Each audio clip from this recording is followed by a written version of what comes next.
Hey guys, welcome back to Main Street Living. Danielle, the date for filing your taxes this year has just passed us all by. Your date has passed us all by, right? So for some people, that's relief because they finally had to stop procrastinating and just get it done. Yes, I'm guilty of the procrastinating for sure, but for others, it's a huge stress point. If they have tax issues that they're not really sure how to resolve or just haven't gotten around to filing their taxes, no matter where you are on that spectrum, have no fear. We have a tax expert here to simplify even the most complicated tax questions.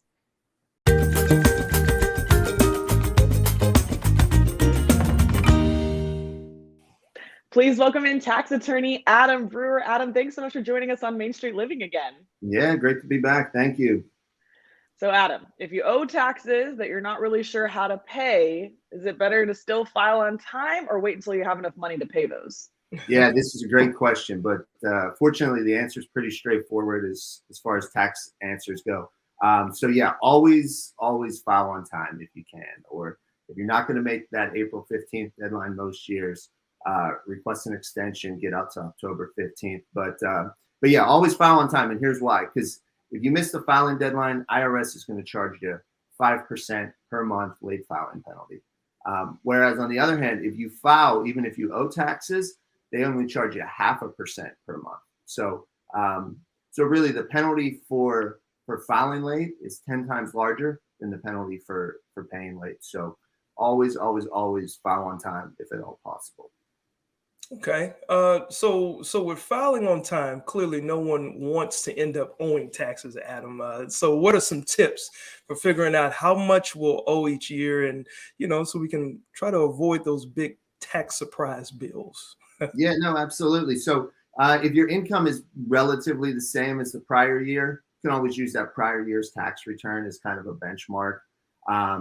And then if you ended up owing, let's say you owed for 2021 and you don't want to owe again for 2022, either go to your employer and adjust your withholding, so more tax is set aside each pay period, or if you're self-employed, you can catch up on estimated tax payments. So those are quarterly deposits that you make to the IRS or to your state. And then it's pretty much just money in the bank. And then at the end of the year, you have that extra credit sitting there when you file your taxes. All right. Yeah. So, but for some people, even if you file on time, they can't pay the full amount they owe the IRS. What are the options if you end up with a tax bill that you can't pay off all at once? Yeah, so there's a number of options. I'll break it down by time frame. So if you need just say 30 days, 60 days to pay, you can call the IRS. You can say, hey, I need 30 or 60 days. They'll put a hold on your account. It's really not a big deal. If you need, let's say, a few months to pay, you call the IRS, say, hey, I need a one-time 180-day hold. So they'll put a collection hold on your account, 180 days. That gives you 6 months to come up with the amount. If you need a few years to pay, let's say it's a larger balance, the old fallback is the installment agreement. So you call the IRS, you say, hey, I need an installment agreement. Generally, 72 months is kind of the benchmark there. So take your balance due, divide it by 72, then that's what you propose to pay them every month. So that's really kind of, I'd say, break it out that way: a few weeks, a few months, and a few years. But for most taxpayers, they're going to fit into one of those options. Yeah, and I wanted to go back to a couple of questions ago too, because you actually confirmed something that I know that I've been doing as far as my tax withholdings. I would actually claim, I believe it's 1 or 0, right? So they could take out the most amount of taxes, and that actually does help. And then I actually have them take out an additional amount just to protect me for the state tax side, because I think people don't realize state and federal taxes, they can be deducted a little bit differently. Have you noticed that, like being a trend? Yeah, absolutely. I mean, especially this really goes back to the Tax Cut and Jobs Act 2017. So that's like the Trump tax cuts. That's really where a lot of states kind of diverged from the IRS. So up until then, the tax policies were pretty much in line, state and federal.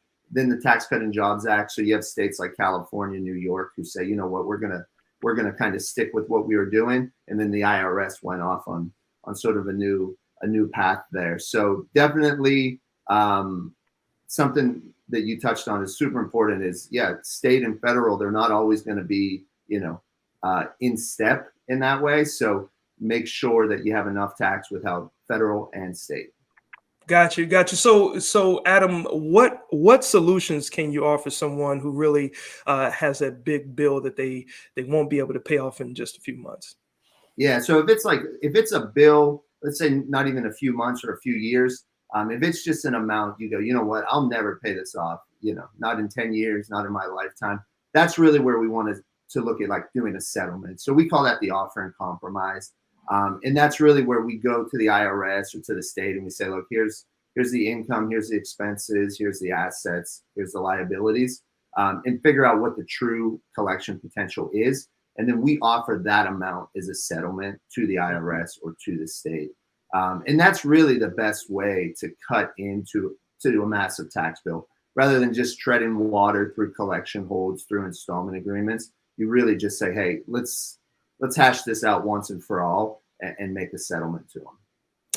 Well, while we're talking about settlements, everybody loves a quick fix, right? So we've heard advertisements for fresh start programs that promise to help you settle your tax bills for pennies on the dollar. Are any of those things a real thing? Yeah, I mean, that's a tough one because it's a real program. It's just the way it's presented is really disingenuous. So this goes back to like 2011.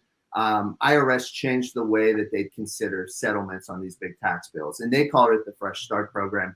Well, you have tax relief companies. These are the commercials you hear that really have kind of run with it and presented in a way that's not necessarily matches up with reality. So IRS isn't saying, hey, anyone who owes money, we'll take pennies on the dollar.